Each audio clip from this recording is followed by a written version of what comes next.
ఎదుటనున్న గ్రామమునకు వెల్లుడి వెళ్ళగానే కట్టబడి ఉన్న ఒక గాడిదయు దానితోనున్న ఒక గాడిద పిల్లయు మీకు కనబడును. వాటిని విప్పి నా యొద్దకు తోలుకొని రండి. హోసన్నా జయ జయ ధ్వనితో ప్రభువు వచ్చుచున్నాడు. సన్నా జయ జయ ధ్వనితో ప్రభువు వచ్చుచున్నాడు. గాడిదపై రాజుగా మన మధ్యకు తెంచాడు. వస్త్రాలు పరిచి కొమ్మలు చేతబుని ప్రభువును గణపరుద్దాం మనమంతా దీనులై.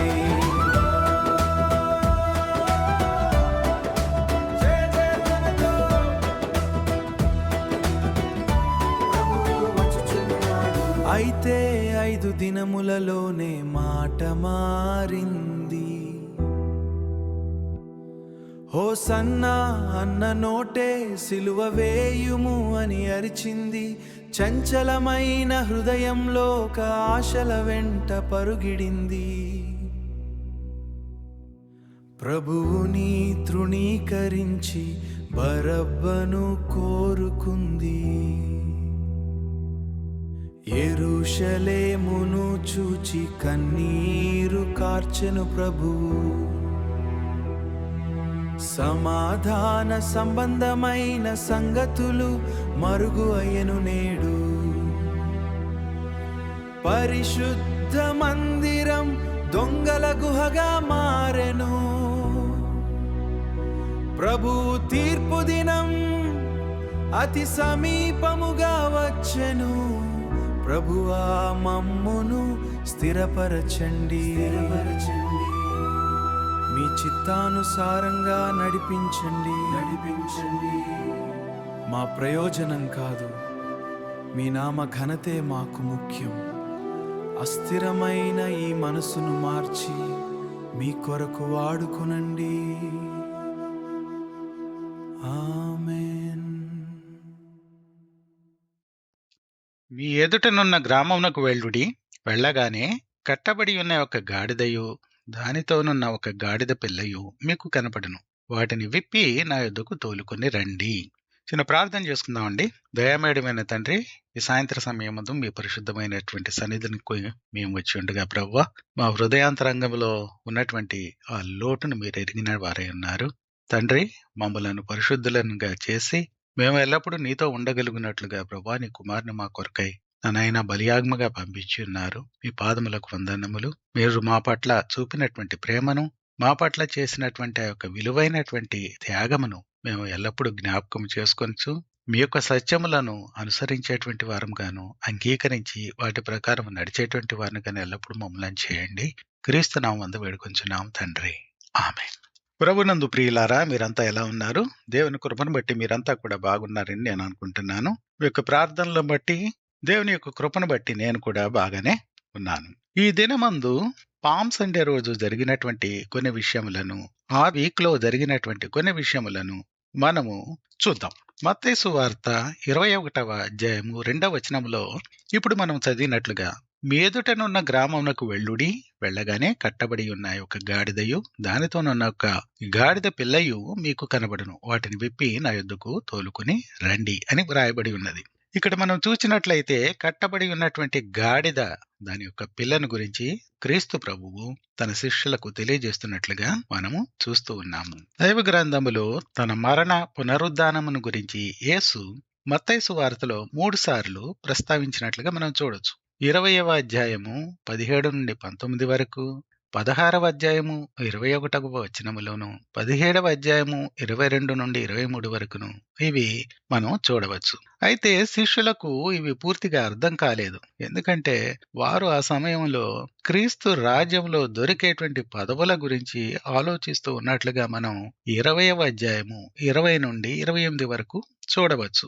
మనిషి యొక్క తలంపులు ఎలా ఉంటాయంటే, ఎప్పుడు కూడాను మేము ఏమి పొందగలము, స్వార్థపరమైనటువంటి తలంపులతోనూ, మనకు మేలైనటువంటివి చేకూరే విధంగాను, మన పాపులారిటీ కోసం ఆశించేటువంటి విధంగాను ఉంటూ ఉంటాయి. ఇక్కడ శిష్యులు కూడాను అదే విధమైనటువంటి థింకింగ్ లో ఉన్నట్లుగా మనం చూస్తున్నాము. వారు ప్రభువుతో ఉన్నటువంటి వారే, ప్రభువుతో నడుస్తున్నటువంటి వారే, ప్రభు యొక్క కార్యక్రమములో అన్నిట్లోనూ పాలు పొందుతున్నటువంటి వారే గాని, మరో ప్రక్క వారికి హృదయములలో ఎవరు గొప్పవారు, దేవుని యొక్క రాజ్యంలో ఎవరు ఉన్నతమైనటువంటి వారుగా ఉండనై ఉన్నారు అనేటువంటి ఆ యొక్క స్వార్థపూరితమైనటువంటి ప్రయోజనములను గురించి ఆలోచించేటువంటి ఆ యొక్క తత్వం అనేటువంటిది వాళ్ళలో ప్యారలల్ గా పనిచేస్తున్నట్లుగా మనం చూస్తూ ఉంటాము. నేనును దేవునిని అంగీకరించినప్పటికీ, దేవునితో నడుస్తూ ఉన్నప్పటికీ, మనలో శరీర సంబంధమైనటువంటి తలంపులు, శరీర సంబంధమైనటువంటి ఆలోచనలు, మన స్వార్థపూరితమైనటువంటి ప్రయోజనములను వెతికేటువంటి ఒక తత్వము ప్యారలల్ గా పనిచేస్తూనే ఉంటుంది. దీనిని సరైనటువంటి నియంత్రణలో మనం ఉంచకపోయినట్లయితే అప్పుడు అది మన మీద పైచేయి చేసుకుని మన యొక్క ప్రయోజకత్వమును తగ్గించి వేస్తూ ఉంటుంది. దేవునికి ప్రయోజనకరంగా కాకుండా మనము మన ప్రయోజకత్వమును వెతుకుతూ మనం ఆశించినటువంటిది చివరికి పొందకుండగా మనలను నిష్ప్రయోజకులుగా తయారు చేస్తుంది.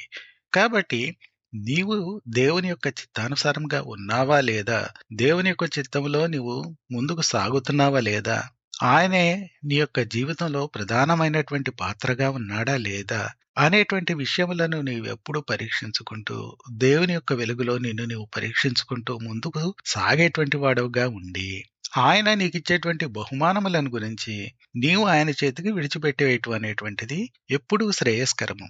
నేను ఆయన యొద్దకు వెళ్ళినప్పుడు ఆయన కుడివైపున నేను కూర్చుండనై ఉన్నానా, ఎడమవైపున కూర్చుండనై ఉన్నానా, లేకపోతే మరి ఒకటా అనేటువంటి ఈ యొక్క తలంపులను మనం ఆలోచించకూడదు. ఎందుకంటే దేవుడు మనకివ్వవలసినటువంటి ఆ యొక్క రివార్డ్స్ ని నిర్ణయించేటువంటి వాడు ఆయన.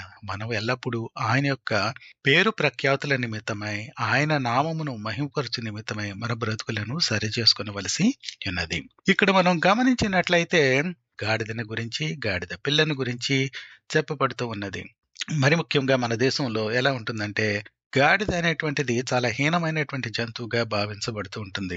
ఎవరైనా ఏదైనా కాని పని చేసినప్పుడు వాళ్ళకి బోడిగుండు చేసి, వాళ్ళని చొక్కా తీసివేసి, గాడి మీద ఎక్కించి చెప్పుతో కొడుతూ తిప్పటం అనేటువంటిది, ఇలాంటి వార్తలు మనం వార్తాపత్రికల్లో చదువుతూ ఉంటాం అప్పుడప్పుడు. కాబట్టి గాడిద అనేటువంటిది, గాడిద మీద కూర్చోవటం అనేటువంటిది ఇదంతా కూడా హీనమైనటువంటిదిగా భావించేటువంటిది మన సమాజము. ఇది గతంలో కూడాను ఇదే విధంగా మన దేశంలో ఉండి ఉండవచ్చును. అయితే మనం బైబిల్ని చదివేటప్పుడు ప్రతి దానిని సరైన రీతిగా మనం అర్థం చేసుకోవాలంటే, ఎందువలన ఆ విషయం అక్కడ చెప్పబడినది, ఎప్పుడు చెప్పబడినది, అది ఏ కాలంలో వ్రాయబడినది, ఆ చెబుతున్నటువంటి సమయము, సందర్భము, అప్పుడున్నటువంటి ఆ యొక్క బిలీఫ్స్ మనుషులలో ఎలా ఉండినాయి, ఆ కల్చరల్ బిలీఫ్స్ ఎలా ఉండినాయి, ట్రెడిషన్స్ ఎలా ఉండినాయి, ఇవన్నీ కూడాను మనము లెక్కలోనికి తీసుకున్నట్లయితేనే సరైనటువంటి రీతిగా మనం దానిని అర్థం చేసుకోవటానికి వీలవుతూ ఉంటుంది.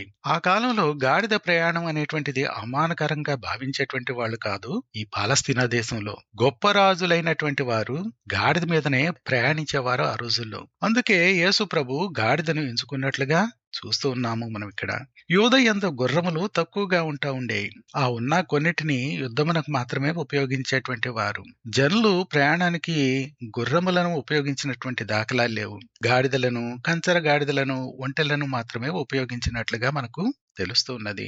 యుద్ధమునకు గుర్తుగా మాత్రమే గుర్రములను ఆ కాలంలో ఉపయోగించేవాళ్ళు. సమాధానమునకు గుర్తుగా గాడిదను, అదే విధంగా రాజులు, యువరాజులు నెమ్మది కాలమందు ప్రయాణం చేయుటకు గాడిదలను ఉపయోగిస్తూ ఉండేవాళ్ళు. ఇటువంటి గాడిద ప్రయాణములు ఆ దినములలో అప్పుడున్నటువంటి కల్చర్ లో, ఆ యోదయ ప్రదేశములో పదవికిని, ప్రఖ్యాతికిని ముద్రగా ఎంచబడుతూ ఉండేవి. ఇది మనకు న్యాయాధిపతుల గ్రంథము 10వ అధ్యాయము 4వ వచనంలోను, 12వ అధ్యాయము 14వ వచనంలోను, 1వ సమూయేలు 25వ అధ్యాయము 20వ వచనంలో చూసినట్లయితే స్పష్టంగా తెలుస్తుంది. తరువాత దావీదు యొక్క కంచర గాడిద మీద ఎక్కించి సొలొమోనును రాజుగా అభిషేకించేటప్పుడు దావీదు ఆజ్ఞాపించినట్లుగా కూడా మనం చూడవచ్చు. ఇది మొదటి రాజుల గ్రంథము 1వ అధ్యాయము 33వ వచనమును చదివినట్లయితే మనకు తెలుస్తున్నది. ఈ విషయములన్నీ మనం చూచి ఈ యొక్క రిఫరెన్సెస్ ని మనం పరికించినట్లయితే మనకు తెలిసేటువంటిది ఏంటంటే, గాడిదలు అనేటువంటిది ఆ దినములలో ఉపయోగించినటువంటిది రాజులకు ఉపయోగిస్తూ ఉండేవారు. వాటికి ఒక ప్రఖ్యాతి అనేటువంటిది ఉంటూ ఉండేది. వాటిని ఉపయోగించటం అనేటువంటిది సామాన్యులైనటువంటి వారు, హీనమైనటువంటి ప్రజలు చేసినటువంటిది కాదు. గాడిదలనేటువంటివి గొప్ప రాజుల చేత ప్రయాణమునకును జయసూచకముగాను వాడబడుతూ ఉండేవి అని మనం దీనిని బట్టి మనం అర్థం చేసుకోవచ్చు. ఇక్కడ మనం చూసినట్లయితే తన శిష్యులను ఇద్దరిని పిలిచి యేసు ప్రభు ఏమని చెప్తున్నాడంటే, మీ ఎదుటన ఉన్నటువంటి గ్రామానికి వెళ్ళండి. అక్కడ కట్టబడి ఉన్నటువంటి ఒక గాడిదయు, ఆ గాడిద యొక్క పిల్లయు ఉంటది. వాటిని విప్పోయి మీరు తోలుకొని రండి అని చెప్పినట్లుగా మనం చూస్తున్నాం. ఇక్కడ మనం చూసినట్లయితే గాడిద కట్టివేయబడి ఉన్నట్లుగా మనకు తెలుస్తూ ఉన్నది. దీనిని మనం ఎలా అర్థం చేసుకోవచ్చంటే, మన యొక్క జీవితములను ఈ యొక్క పరిస్థితితో పోల్చినట్లయితే మనకు ఈ స్పిరిచువల్ ప్యారలల్ అనేటువంటిది ఏ విధంగా ఉన్నది అనేటువంటిది తెలుస్తూ ఉంటది. గాడిద ఏ విధంగా అయితే అక్కడ చెలించకుండా అటు ఇటు తిరగకుండా ఒకే చోట నిలిచి ఉండినట్లుగా ఎట్లా అయితే కట్టివేయబడి ఉన్నదో, అదే విధంగా మన యొక్క జీవితంలో కూడాను సాతాను ద్వారాను, మన యొక్క ఇచ్చల ద్వారాను, మనకున్నటువంటి ఆ స్వాభావికమైనటువంటి పాపమును, చెడును ఆశించేటువంటి యొక్క స్వభావమును బట్టి కట్టివేయబడి మనము దాని చుట్టూనే తిరుగుతూ ఉంటాము. ఏ స్తంభానికైతే మనం కట్టివేయబడి ఉన్నామో దాని చుట్టూనే మనం తిరగలము, అంతకు మించి దూరంగా వెళ్ళలేము. ఈ విధంగానే సాతానుడు మనలను కట్టివేసి పాపములోనే ఉండేలాగా దేవుని యొక్క సన్నిధిలోనికి స్వతంత్రులమై వెళ్లేటువంటి విధంగా కాకుండా మన యొక్క ప్రయోజకత్వమును లేకుండా చేయు నిమిత్తము కట్టివేసి ఉంచుతున్నాడు. ఆ విధంగా కట్టివేయబడటానికి మనము అనేక మార్లు వాడి వద్దకే వెళుతూ ఉంటాము. ఎందుకంటే మన స్వభావం అనేటువంటిది అటువంటిది. చెడును స్నేహించేటువంటి స్వభావము, చెడును ఆశించేటువంటి స్వభావము, చెడును లక్ష్యపెట్టేటువంటి స్వభావము, చెడు యొద్దకే వెళ్ళేటువంటి ఆ యొక్క గుణగణములు మనలో ఎల్లప్పుడూ చోటు చేసుకుంటూ ఉంటాయి. ఈ విషయమును మనం గమనించినట్లయితే మన యొక్క హృదయములు కూడాను చెడు సంబంధమైనటువంటి వాటి ద్వారాను సాతాను వలన ప్రభావితమై కట్టివేయబడినటువంటి విధంగానే ఉన్నాయి. ఇప్పుడు మనం విడిపింపబడాలి అని అంటే ఎవరో ఒకరు వచ్చి మనలను విడిపించవలసి ఉన్నది. మనలను మనము విడిపించుకొనలేము. ఈ శిష్యులు వచ్చి వాటిని విడిపించుచున్నప్పుడు ఏం జరిగిందంటే, అక్కడ ఉన్నటువంటి ఒక అతను, మీరు దేనికి వాటిని విప్పుతున్నారు అని అడిగాడు. అడిగినప్పుడు అది ప్రభువునకు కావలసి ఉన్నది అని చెప్పటం జరిగింది. మనలను మనము విడుదల చేసుకునలేము, కానీ మన యొక్క పర్మిషన్ లేకుండా ఎవరు మనలను విడిపించలేరు. ప్రభువు మనలను విడిపించగలిగినటువంటి వాడై ఉన్నాడు. ఆయన యొక్క ప్రశస్తమైనటువంటి రక్తం ద్వారా మనలను కొనినటువంటి కారణము చేత నిన్నును నన్నును ఆయన విముక్తులనుగా చేయగలిగినటువంటి వాడై ఉన్నాడు. అయితే ప్రభువు నీ యొక్క అంగీకారం లేకుండా ఈ యొక్క విషయమును చేయజాలడు. ఎందుకంటే నీవు రమ్మంటేనే ఆయన నీ యొక్క హృదయంలోనికి రాగలడు. నీవు నిరాకరించినట్లయితే ఆయన నీ యొక్క హృదయంలోనికి అడుగు పెట్టలేడు. కాబట్టి నీ అంగీకారమును తెలియజేస్తేనే ఆయన వచ్చి నిన్ను శుద్ధినిగా చేయగలడు. అయితే నీ అంగీకారమును ఇప్పటి వరకు ఇచ్చావా లేదా అనేటువంటిది ప్రశ్న. నీవు నీ యొక్క అంగీకారమును గనుక ఇచ్చినట్లయితే మంచిది. ఒకవేళ అంగీకారమును ఇప్పటి వరకు నువ్వు ఇవ్వకపోయినట్లయితే కనీసము ఇప్పుడైనను నీ యొక్క హృదయమును ఆయనకు సమర్పించుకుని ఆయనకు అంగీకారమునిచ్చినట్లయితే ఆయన ప్రయోజకత్వమును నీ యొక్క హృదయములో జరిగేలా చూడగలిగినటువంటి వాడై ఉన్నాడు. దేవుడు క్లీన్ వెసల్స్ మాత్రమే పని నిమిత్తమై వాడుకొననై ఉన్నాడు. అయితే దైవ గ్రంథమును మనం చూచినప్పుడు దైవ గ్రంథం ఏమని చెప్తుందంటే, నీతిమంతుడు లేడు, ఒక్కడును లేడు, అందరూ త్రోవ తప్పి ఉన్నారని సెలవిస్తూ ఉన్నది. కాబట్టి దేవుడు తాను ఏం చేశాడంటే, మకిలిగా ఉన్నటువంటి మురికిగా ఉన్నటువంటి మనలను తన యొద్దకు తీసుకుని తన యొక్క రక్తము ద్వారా మనలను ప్రత్యేకపరిచి కడిగి శుద్ధులనుగా చేసి అప్పుడు మనలను వాడుకొనుటకు సిద్ధంగా ఉన్నాడు. అయితే మనం ఇప్పటి వరకు చెప్పినట్లుగానే నీ యొక్క పర్మిషన్ దానికి అవసరమై ఉన్నది. నీ పర్మిషన్ ఇచ్చినట్లయితే నీవు ఇప్పటి వరకు ఏ విధమైనటువంటి బ్రతికినప్పటికీ, నీ యొక్క పరిస్థితి ఈ దినమందు ఏ విధంగా ఉన్నప్పటికీ, ఆ యొక్క పరిస్థితి నుండి నేను శుద్ధినిగా చేసి నేను వాడుకొనుటకు ప్రభువు సిద్ధంగా ఉన్నాడు. కాబట్టి నేను సరిగా లేనండి, నేను పాపినండి అని నీవు గ్రహించినట్లయితే దేవుడు ఆ పాపమును తీసివేయటకు సిద్ధంగా ఉన్నాడు. ఆ భారమును ఆయన చేతులలో పెట్టి నీవు ఆయన చేత వాడబడటకు సిద్ధంగా ఉండవలసి ఉన్నది. ఇక రెండవదిగా గాడిదను గాడిద పిల్లను తీసుకుని వచ్చినప్పుడు గాడిద పిల్ల మీద మనుషులు తమ బట్టలను విప్పి వేసినట్లుగా మనం చూస్తూ ఉన్నాము. దాని మీద ప్రభువును కూర్చుండబెట్టారు. ఈ గాడిద నడుస్తున్నటువంటి సమయంలో తమ బట్టలను విప్పి దారి పొడుగుతున పరుచుచున్నట్లుగా మనుషులను మనం చూస్తూ ఉన్నాము. అదే విధంగా చెట్ల కొమ్మలను కూడా పరిచినట్లుగాను, దారి వెంబడి ఖర్జూరపు మట్టలను తీసుకుని వచ్చి చూపించినట్లుగాను, ప్రదర్శించినట్లుగాను, హోసన్నా అంటూ జయధ్వనుల మధ్య ప్రభువును తీసుకుని వెళుతున్నట్లుగాను మనము చూస్తూ ఉన్నాము.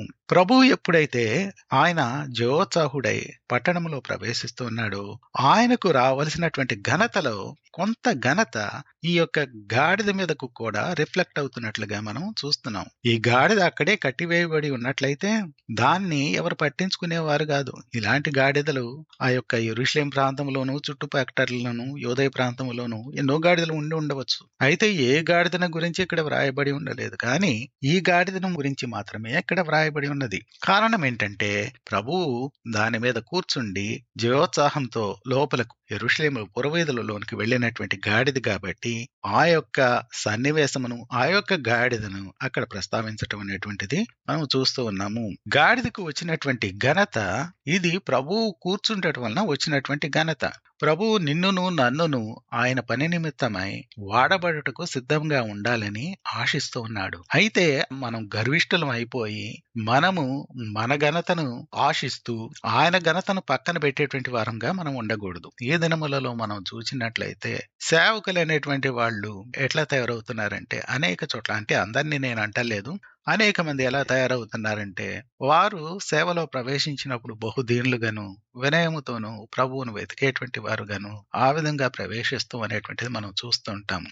అయితే కొద్ది కాలంలో వాళ్లకు పాపులారిటీ అనేటువంటిది రావటం వలన, మనుషులు వాళ్ళని వెంబడించటం వలన, కొద్దో గొప్ప వారి యొక్క స్థితిగతులు అనేటువంటివి మెరుగుపడటం వలన ఏం జరుగుతున్నదంటే వారు ప్రజలకు సేవ చేసేటువంటి వారుగా ఉండట్లేదు, కానీ ప్రజల చేత సేవ చేయబడేటువంటి వారుగా తయారైపోతున్నారు. వారు ప్రజల యొక్క మెప్పును, స్థితిగతులను, వారికి ఉన్నటువంటి ప్రయోజనములను, స్వార్థ ప్రయోజనములను వెతికేటువంటి వారుగా అయిపోతున్నారు.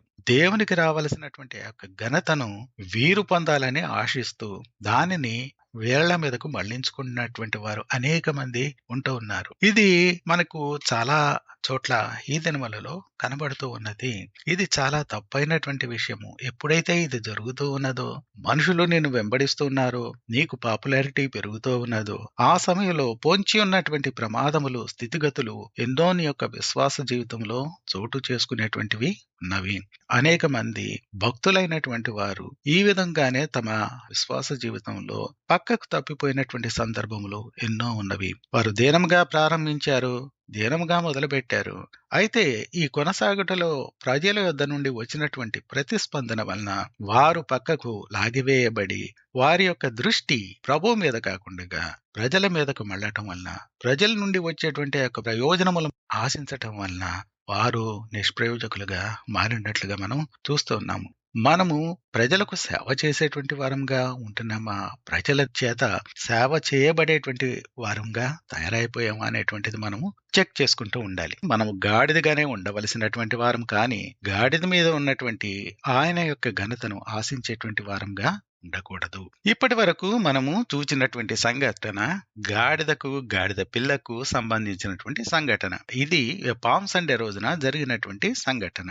ఇక రెండవది లూకాసు వార్త 19వ అధ్యాయము 39 నుండి 40 వరకు చూసినట్లయితే అక్కడ యేసు ఫరిసయ్యులను రెబ్యూక్ చేయుచున్నట్లుగా, మందలించుచున్నట్లుగా మనం చూడవచ్చు.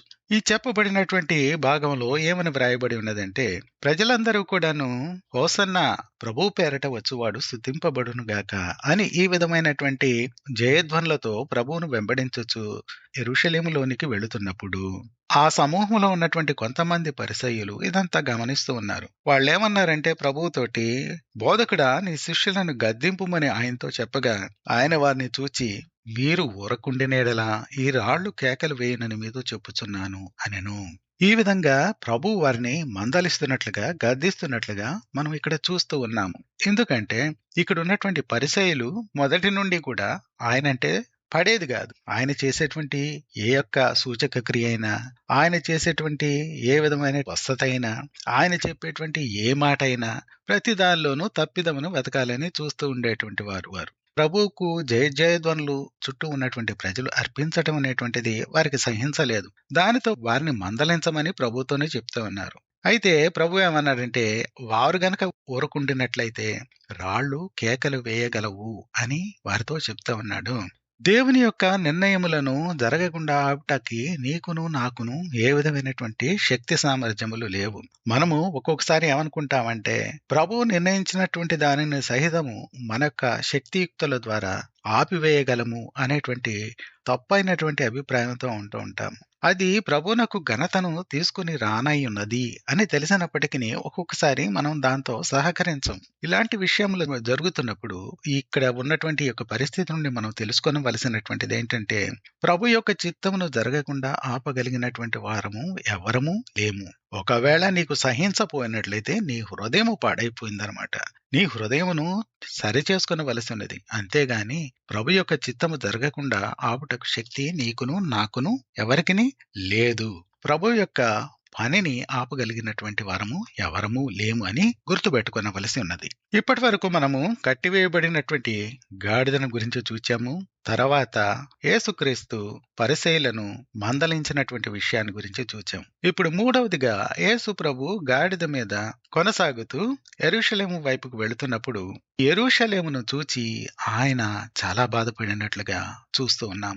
లూకా సువార్త 19వ అధ్యాయము 41 నుండి 44 వరకు మనం చూసినట్లయితే అక్కడ ఏమని వ్రాయబడినదంటే, ఆయన పట్టణమునకు సమీపించినప్పుడు దానిని చూచి దాని విషయమై ఏడ్చి, నీవును ఈ దినమందైనను సమాధాన సంబంధమైన సంగతులను తెలుసుకుని ఎడల నీకెంతో మేలు, కాని ఇప్పుడవి నీ కనులకు మరుగు చేయబడి ఉన్నవి. ప్రభువు నిన్ను దర్శించిన కాలము నీవు ఎరుగకుంటివి గనుక నీ శత్రువులు నీ చుట్టూ గట్టుగట్టి ముట్టడి వేసి అన్ని ప్రక్కలను నిన్ను అరికట్టి నీలోనున్న నీ పిల్లలతో కూడా నిన్ను నేలకు కలిపి నీలో రాతి మీద రాయి నిలిచి ఉండని దినములు వచ్చునని చెప్పెను. ఇక్కడ చదువనబడినటువంటి భాగములో యేసు ప్రభువు తాను ఎంచుకున్నటువంటి ఆ యొక్క రాయల్ సిటీకి వెళుతూ ఉన్నాడు. అయితే దానిని చూచినప్పుడు ఆయన బహుగా పరితాపపడి ఏడ్చినట్లుగా మనం చూస్తూ ఉన్నాము. ఎందువల్ల ఈ విధంగా జరిగినది అనంటే, ప్రపంచంలో ఎన్నో సిటీస్ ఉన్నాయి. అయితే ఆ సిటీని జెరూషలేమును ఆయన యొక్క రాయల్ సిటీగా ఎంచుకొని ఉన్నాడు.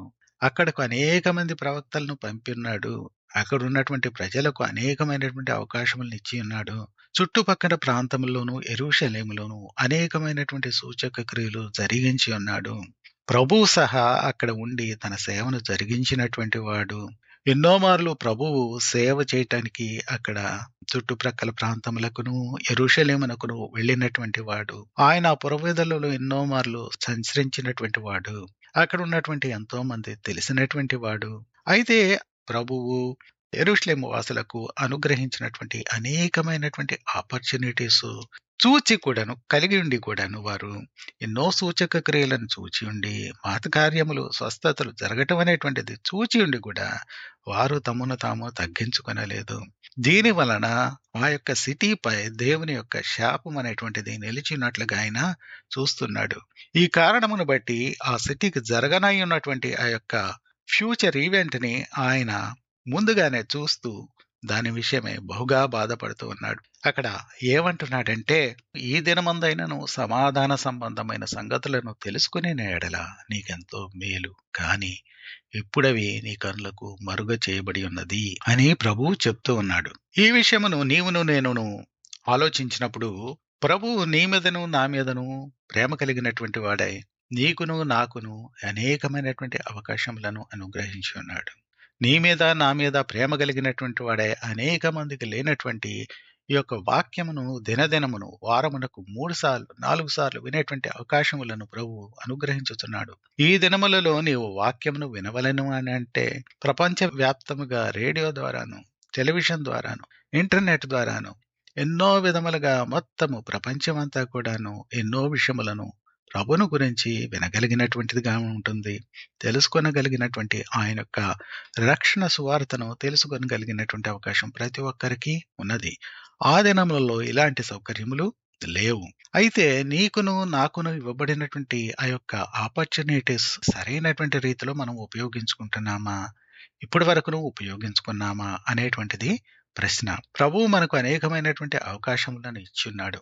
అయితే ఈ అవకాశములు ఇదే విధంగా కొనసాగుతాయని మనం అనుకునేందుకు వీలు లేదు. ఎన్నోసార్లు ఈ అవకాశములనేటువంటివి అనేక మంది యొద్ద నుండి తీసివేయబడినది. ఉదాహరణకు ఇశ్రాయేలీయుల ప్రజల యొద్దకు ఆయన వచ్చి ఉన్నాడు. వారికి మొట్టమొదటి అవకాశమును ఇచ్చున్నాడు తనను తెలుసుకునేందుకు. అయితే వారు ఆయనను అంగీకరించలేదు, ఆయనను తృణీకరించినారు. కాబట్టి ఆయన తను ఇవ్వదలిచినటువంటి ఆ యొక్క మహిమ కలిగినటువంటి ఆ కృపలను అన్యుల యొద్దకు తీసుకుని వెళ్ళమని చెప్పి ఉన్నాడు. ప్రతి ఒక్కరి యొద్దకు తీసుకుని వెళ్ళండి, ప్రతి ఒక్కరిని ఇన్వైట్ చేయండి, నా రాజ్యము ప్రతి ఒక్కరికి చెందినటువంటిది అని తన శిష్యులతో ఆయన సెలవిచ్చినట్లుగా మనం చూస్తున్నాము. కాబట్టి నీకు ఇవ్వబడినటువంటి ఈ అవకాశములు ఇలాగే ఉంటాయని, దినములు ఎప్పుడును ఇదే విధంగా కొనసాగుతాయని నీవును నేనును అనుకునేందుకు వీలు లేదు.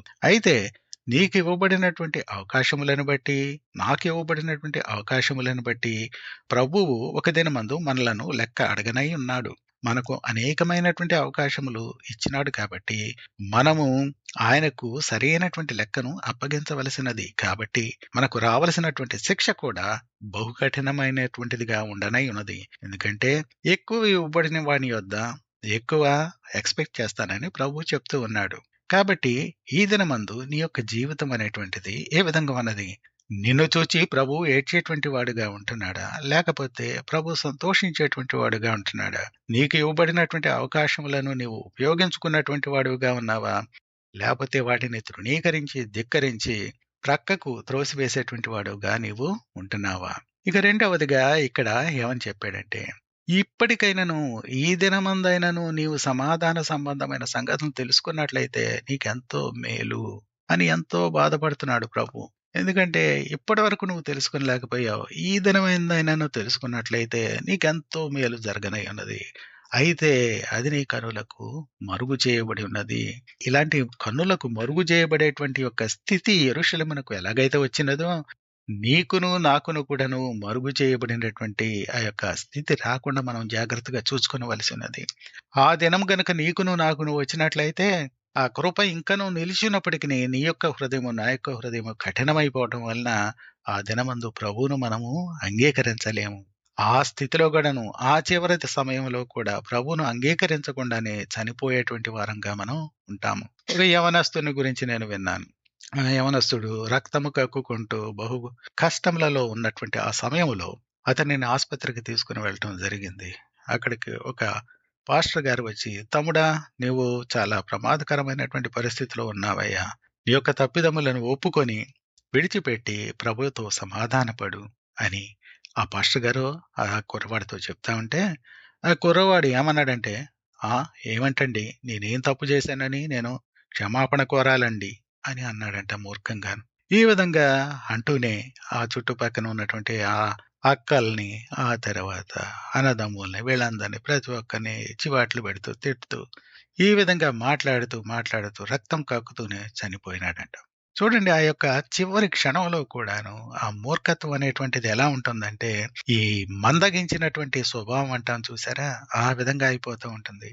అయ్యో, నేను చనిపోబోతున్నానే, ప్రభు యొద్ద సమాధాన పడదాము అనేటువంటి ఆ యొక్క స్థితి ఆ యొక్క చివరి క్షణములలో కూడా వారికి రాదు. ఇప్పుడు చెప్తున్నటువంటి ప్రభువు మాట్లాడుతున్నటువంటి ఈ యొక్క యెరూషలేము పరిస్థితి కూడా అదే విధంగా ఉన్నట్లుగా మనం చూడవచ్చు. నీకును నాకును ఆ విధమైనటువంటి పరిస్థితి రాకుండా వెలుగు మన యొద్ద ఉండగానే, రక్షకుడు మనకు సమీపంగా ఉండగానే ఆయన యొద్ద మనం నిలిచి ఆయన యొక్క ప్రేమను మనం పొందేటువంటి వారంగా ఉండవలసి ఉన్నది. ఈ సమయంలో ఆయన ఏం చెప్తున్నాడంటే, ముందుగా జరగనై ఉన్నటువంటి విషయములను అన్నిటినీ చూస్తున్నటువంటి వాడుగా ప్రభువు రాతి మీద రాయి లేకుండా నిన్ను పడద్రోయే దినములు రానై ఉన్నవని ప్రభు సెలవిస్తూ ఉన్నాడు. నీకును నాకును ముందు ఏమి నిలిచి ఉన్నదో తెలియదు. అయితే ప్రభు సమస్తమును నీ జీవితంలోనూ నా జీవితంలోనూ నిలిచి ఉన్నటువంటి విషయములన్నీ అన్నిటినీ చూడగలిగినటువంటి వాడై ఉన్నాడు.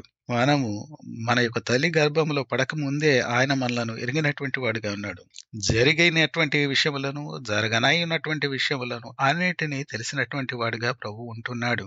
కాబట్టి ఆయన మనలను మందలిస్తున్న సమయంలో ఆయనకు లోబడటం అనేటువంటిది చాలా చాలా ముఖ్యమైనటువంటి విషయము.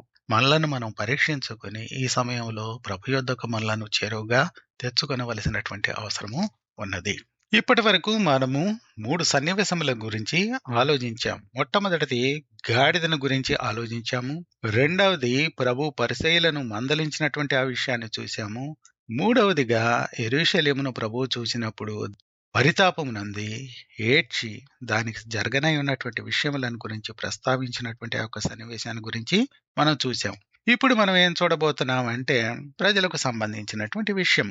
పామ్ సండే రోజున ప్రజలందరూ తమ యొక్క బట్టలను పరిచి ప్రభువును కూర్చుండబెట్టి జయ ధ్వనులతో ఆయనను రాజుగాను రక్షకునిగాను అంగీకరించి పట్టణము యొక్క శివార్ల నుండి యెరూషలేము యొక్క నగర వీధులలోనికి తీసుకుని వెళ్లి తిప్పినటువంటి వారు. ఇదే మనుషులు 5 దినములలో ఏమి జరిగినదో ఏమిటో తెలియదు గాని శుక్రవారం రోజున ఇదే మనుషులు ఏ విధంగా మాట్లాడారంటే, రాజు రాజు అని మాట్లాడలేదు, జయము అని మాట్లాడలేదు, సిలువ వేయుము అని ఇదే మనుషులు అదే వ్యక్తిని గురించి చెప్తున్నట్లుగా మనం చూస్తూ ఉన్నాం. ఇది మనం చూచినప్పుడు నమ్మలేనటువంటి నిజము.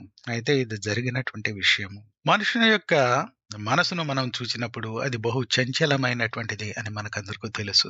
నీ యొక్క మనసును గురించి ఆలోచించుకున్నట్లయితే నీ మనసును ఎల్లవేళలా కంట్రోల్ చేసుకునగలిగినటువంటి శక్తి నీ యొద్ద లేదని నీకు తెలియను, నాకు తెలియను.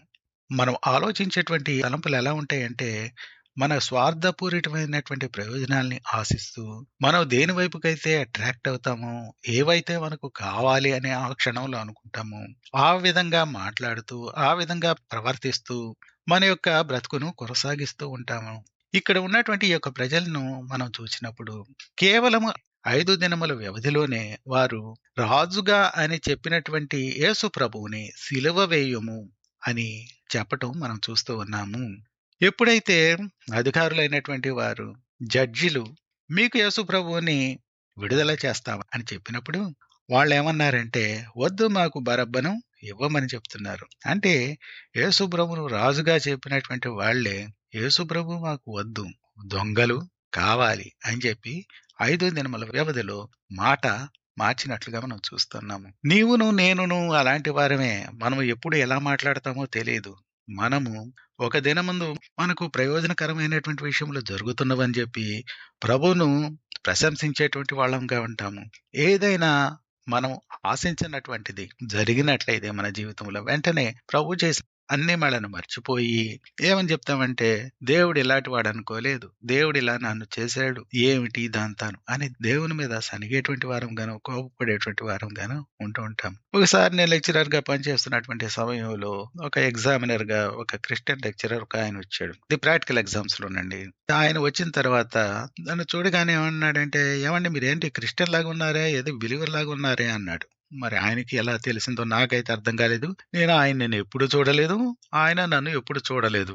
ఆయన అలాగనగానే నేనేమన్నానంటే, అవునండి నేను బిలీవర్నేనండి అని చెప్పాను. ఆయన ఏమన్నాడంటే, నేను మీలాగానే ఉండేవాడినండి, అయితే మా తమ్ముడు చనిపోయాడు, చనిపోయిన క్షణం నుండి నేను బిలీవర్గా ఉండడం మానేశానండి. అలా జరగకుండా ఉండవలసింది, దేవుడు ఎందుకు అలా చేశాడు, అందువలన ఆయన మీద కోపం చేత నేను అలా ఉండటం మానేశానండి అని చెప్తా ఉన్నాడు. సరే, ఇక నేను ఆ విషయం ఉన్నప్పుడు అరే ఎలా ఇలా ఎలా జరిగిందండి అని చెప్పి నేను ఇంకా ఎక్కువగా కొనసాగించలేదు. సరే, ఆయన వచ్చినటువంటి పని అదంతా చూసుకొని మా ఎగ్జామ్స్ అదంతా ఫినిష్ చేసుకున్నాము. అయితే అక్కడ నేను గమనించినటువంటిది ఏంటంటే, ఆయన ఒక జీవితంలో ఆయన ఆశించినటువంటిది ఆయన జరగకూడదు అని అనుకున్నటువంటి ఒక విషయం జరగటం వలన తన యొక్క మనసును వెంటనే పూర్తిగా మార్చేసుకున్నట్లుగా ఆయన చెప్తూ ఉన్నాడు. ఇదే విధంగా జరిగినటువంటి వాళ్ళు అనేక మంది ఉంటూ ఉంటారు. ఇది శాశ్వతంగా జరగకపోయినప్పటికీ తాత్కాలికంగా జరిగేటువంటి అవకాశములు ఎన్నో ఉంటూ ఉంటాయి.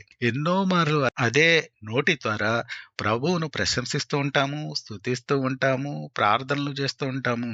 కానీ ఏదైనా కొంచెం నొప్పి తగిలేటువంటి యొక్క సన్నివేశం గనక మనకు జరిగినట్లయితే, ఆ ఇన్సిడెంట్ ఏదైనా మనకు జీవితంలో జరిగినట్లయితే వెంటనే మనం ప్రభువును దూషించేటువంటి వారం గాను, ఆయన నన్ను మర్చిపోయాడు, ఆయన నన్ను తృణీకరించాడు, ఆయనను ఎందుకు వెంబడించాలి, నాకు మేలుగు జరగనప్పుడు ఆయనను వెంబడించి నాకు ఫలితం ఏముంది అని ఇలాంటి మాటలు మాట్లాడేటువంటి వారంగా మనం ఉంటాం. ఆ మాట్లాడేటువంటిది కూడాను ఏదో మనం మనసులో అనుకుంటే అదొక రకంగా ఉంటుంది. కానీ పక్కన చుట్టుపక్కల మనుషులందరూ ఉండంగానే ఇలాంటి భయంకరమైనటువంటి మాటలు మాట్లాడుతూ ఉంటే వాళ్ళని విశ్వాసంలో పట్టుకొని వెనక్కి లాగేసేటువంటి వాళ్ళంగా మనం ఉండగలం. ఈ విషయాన్ని మర్చిపోయి బుద్ధిహీనులమైపోయి మనం ఎన్నో మార్లు ఈ యొక్క స్థితికి దిగజారిపోతూ ఉంటాము. ఇది ఒకసారి 2 సార్లు జరిగేటువంటి విషయం కాదండి. నీ జీవితాంతం నిన్ను ఇట్లాంటి మనస్సు వెంటాడుతూనే ఉంటుంది. ఈ స్వభావం అనేటువంటిది ప్రభువును తృణీకరించటం అనేటువంటిది, మరలా ఆయన యొక్క కృపలను కోరుకొనటం అనేటువంటిది, నీ యొక్క ఫికల్ మైండ్ అనేటువంటిది, నువ్వు చనిపోయేటువంటి పర్యాంతము కూడాను స్థిరమైనటువంటి మనసు లేనటువంటి వారే చాలా మంది ఉంటూ ఉంటారు. దీన్ని చాలా బ్యాలెన్స్డ్ గా, కష్టంలో ఉన్నప్పటికీ నష్టంలో ఉన్నప్పటికీ, మనకు అన్ని రకములుగా మేలు జరిగినప్పటికీ ఒకే విధంగా ప్రభువును వెంబడించేటువంటి వాళ్ళు చాలా చాలా తక్కువ మంది ఉంటారు. నువ్వెంతో ప్రభు యొద్ద నిలిచి ఉన్నటువంటి వాడవైతేనే తప్ప, ఆయన యొద్ద కనిపెట్టేటువంటి వాడవైతేనే తప్ప, ఆయన యందు నిరీక్షించి విశ్వసించినటువంటి వాడవైతేనే తప్ప ఇది నీకు నాకు సాధ్యం కానటువంటి విషయము. ఆ విధంగా ఉండునట్లుగా ప్రభు మనకు సహాయం చేయునుగాక. ఇప్పటి వరకు మనము 4 సన్నివేశములను గురించి చూచామండి. మొదట గాడిదలను గురించి చూచాము. రెండవది ప్రభు పరిసయ్యులను మందలించటం చూచాము. మూడవది ప్రభు యెరూషలేము నిమిత్తమై ఏడవటం అనేటువంటిది, పరితాపం నొందటం అనేటువంటిది చూశాము. నాలుగవది ప్రజలు ఆ రోజు జయజయ కొట్టినటువంటి వారు పామ్ సండే రోజున 5 రోజుల వ్యవధిలోనే వారు గుడ్ ఫ్రైడే రోజున ప్రభువును ఎలాగైతే ధిక్కరించి బరబ్బను కోరుకుంటాం అనేటువంటిది మనం చూచాము. ఇప్పుడు మనం చూడబోతున్నటువంటిది ఏమిటంటే, పామ్ సండే రోజు ప్రభువు జయధ్వనులతో పట్టణంలోనికి ప్రవేశించిన తర్వాత పురవీధులలో తిరిగి చివరి గడియలో ఏం చేశాడంటే ఆయన దేవాలయంలోనికి ప్రవేశించాడు. కానీ అప్పటికే చాలా లేట్ అయిపోయినది. ఆయన మరి తిరిగి బేతనీకు వెళ్లిపోవలసి ఉన్నది. ఆ 3 దినములు బేతనీయలోనే ఉంటూ ఆయన సిటీకి వస్తూ ఉన్నట్లుగా మనం చూడవచ్చు. ఈ సమయంలో ఆయన ఏం చేశాడంటే అక్కడ చుట్టూ కలియజూచి దేవాలయంలోనికి ప్రవేశించిన తర్వాత వెంటనే ఆయన దేవాలయమును విడిచి ప్రయాణమై వెళ్ళిపోయినట్లుగా మనం చూడవచ్చు. అయితే మరుసటి దినమందు మండే రోజున ఏం జరిగిందంటే తిరిగి ఆయన వచ్చి సిటీలో ప్రవేశించి దేవాలయంలో ప్రవేశించాడు. ఆ ప్రవేశించినటువంటి సమయంలో అక్కడ ఈ రోకలు మార్చేటువంటి వారు, గువ్వలు పావురములు అమ్మేటువంటి వారు, ఇలాంటి బిజినెస్ అంతా కూడాను దేవాలయం యొక్క ప్రాంగణంలోనే మొత్తం అంతా కూడా జరగకూడనటువంటి ప్రదేశములలో జరుగుతూ ఉన్నట్లుగా ఆయన గమనించాడు. అప్పుడు ఆయన బాగా కోపగించుకుని వారి యొక్క పీటలను పడద్రోయచు, నా మందిరము సమస్తమైన అన్యజనులకు ప్రార్థన మందిరం అనబడును అని వ్రాయబడలేదా? అయితే మీరు దానిని దొంగల గుహగా చేసిత్రి అని వారిని గద్దించాడు. ఈ విషయమును మనం చూచినప్పుడు మనకి ఇక్కడ ఏం తెలుస్తా ఉన్నదంటే ప్రభువు తన యొక్క ఆలయమును గురించి కన్సర్న్ కలిగి ఉన్నట్లుగా మనం చూస్తూ ఉన్నాము. ఆయన యొక్క ఆలయంలో జరగవలసినటువంటివి కాకుండా మరి ఒకటి జరిగినట్లయితే వాటిని ప్రభు సహించేటువంటి వాడు కాడు. అక్కడ జరగవలసినటువంటిది ఆరాధన మాత్రమే. అయితే చుట్టుప్రక్కల నుండి అక్కడికి వచ్చేటువంటి మనుషులు వారికి కావలసినటువంటి వాటిని అక్కడ సరఫరా చేస్తూ అమ్ముకుంటూ బిజినెస్ చేస్తున్నటువంటి వారు ఆ చుట్టుప్రక్కల చేసుకున్నట్లయితే అదొక పద్ధతిగా ఉంటుంది. అయితే వాళ్ళు ఏకంగా దేవాలయం లోపలికే వచ్చేసి ఈ విధంగా అక్కడ బిజినెస్ చేసుకునేలాగా అక్కడ ఉన్నటువంటి ప్రధాన యాజకులను మిగిలినటువంటి వారిని అందరినీ కూడా వారికి ఏదో ముట్ట చెప్పి కట్టబెట్టేసి వారి యొక్క బిజినెస్ ను కొనసాగిస్తున్నట్లుగా ప్రభు గమనించాడు. ఇది గమనించినప్పుడు ఆయన అక్కడ జరగకూడనటువంటి విషయములు అక్కడ జరుగుతున్నప్పుడు దానిని సహించకుండా వారి యొక్క పీటలను పడద్రోసి మరి అన్నటికీ అక్కడికి రాకుండా ఉండాలని చెప్పి వారిని తోలివేసినట్లుగా మనం చూస్తూ ఉన్నాము. ఆయన అక్కడ వాడినటువంటి మాటను మనం చూచినట్లయితే, నా మందిరము ప్రార్థన మందిరంగా ఉండవలసి ఉన్నది, అయితే మీరు దానిని దొంగల గుహగా చేసి ఉన్నారు అని ఆయన కఠినమైనటువంటి మాటను అక్కడ వాడుతున్నట్లుగా మనం చూస్తున్నాము. మన జీవితంలో కూడాను మన యొక్క హృదయం అనేటువంటిది దేవుని యొక్క ప్రార్థనాలయమై ఉండవలసి ఉన్నది. ఇప్పుడు మన యొక్క హృదయం అనేటువంటిదే ప్రభు యొక్క దేవాలయము. ఈ దేవాలయములో ప్రభు యొక్క స్తుతి తప్ప మిగిలినటువంటిది ఏది ఉండకూడదు. అయితే ఇక హృదయాంతరంగంలో ఎక్కడ లేని మురికి అంతా కూడాను మనం అక్కడ పెట్టివేసి ప్రార్థనకు తావివ్వవలసినటువంటి చోట మన ఇష్టానుసారంగా మన యొక్క స్వార్థపూరితమైనటువంటి ప్రయోజనాలకు తావిస్తూ మన మనసాక్షిని చంపుకొని మన ఇష్టానుసారంగా బ్రతుకుతూ దేవుని యొక్క స్థానంలో అన్ని రకములైనటువంటి దుష్కార్యములను ఈ లోక సంబంధమైనటువంటి వాటిని ఉంచుతూ మనం చేస్తున్నప్పుడు ప్రభువు సహించేటువంటి వాడుగా ఉండడు. దీని విషయమే నాకేం జరగట్లేదు కదండి అని అనుకున్నట్లయితే నువ్వు పొరపాటు పడుతున్నావు. ఒక దినము దానికి నిర్ణయించబడి ఉన్నది. ఆ దినమందు నీవు తలంచేటువంటి ప్రతి విషయమును, తలంచేటువంటి ప్రతి తలంపు విషయం కూడా లెక్కన అప్పగించవలసినది అని వాక్యం సెలవిస్తున్నది. కాబట్టి నేనేమి తలంచినా పర్వాలేదండి, ఏం చేసినా పర్వాలేదండి అని అనుకున్నట్లయితే నువ్వు భ్రమపడుతున్నావు కేవలం. ఆ దినమందు దేవాలయమును శుద్ధి చేసినటువంటి ఆ దేవుడే నిన్నును, నన్నును, నా హృదయమును, నీ హృదయమును, మనల్ని అందరినీ తీర్పులోనికి తీసుకుని వచ్చినప్పుడు ఎవరి క్రియల చొప్పున వారికి తగినటువంటి రివార్డ్స్ ను అనుగ్రహించనన్నాడు. మనము ప్రత్యేకమైనటువంటి రక్తము ద్వారా, నిరపరాధమైనటువంటి రక్తము ద్వారా మనం కొనబడి ఉన్నటువంటి వారం. ఈ విషయమును మనం జ్ఞాపకం చేసుకుంటూ బుద్ధిహీనతకు మనలో తావు ఇవ్వకుండా ముందుకు నడిచేటువంటి వారంగా ఉండవలసినది. ఆ విధంగా ఉండినట్లుగా ప్రభు మనకు సహాయము చేయునుగాక. తలాలు వంచండి, చిన్న ప్రార్థన చేసుకుందాం. దయమాడి విన తండ్రి, ఈ సాయంత్ర సమయం అందు మీరు ఇచ్చినటువంటి వాక్యము నిమిత్తమై పాదములకు వందనములు. మా యొక్క హృదయములలో నమ్మకముగా ఉంటూ మీకు ప్రభువా లోబడుతూ జీవించేటువంటి ఆ యొక్క జీవితములను మాకు అనుగ్రహించండి. మేము మాటి మాటికి తొలగిపోయేటువంటి స్వభావం కలిగినటువంటి వారమి. మేము 5 రోజుల వ్యవధిలోనే ప్రభువా నాయన మా మాటను మార్చేటువంటి వారంగా ఉండగలిగినటువంటి వారం. మొదటి దినమందు మీరు కావాలనేటువంటి వారము. మరి యొక్క ప్రయోజనము మాకు కనపడినట్లయితే ఆకర్షణీయంగా దాని వెంటబడి పరిగెత్తేటువంటి హృదయం కలిగినటువంటి వారం. ప్రభా మమ్మలను స్థిరపరచండి. మా మనసాక్షిని జాగ్రత్తగా కాపాడుకున్నటకు మాకెల్లప్పుడూ నేర్పించండి. మాలో ఉన్నటువంటి యొక్క వెలుగు ప్రభువా స్థిరంగా ఉండునట్లుగాను, అస్థిరమైనటువంటి చంచలమైనటువంటి మనసు నుండి మమ్మల్ని విడిపించండి. క్రీస్తు నామమున వేడుకొంచున్నాం తండ్రి.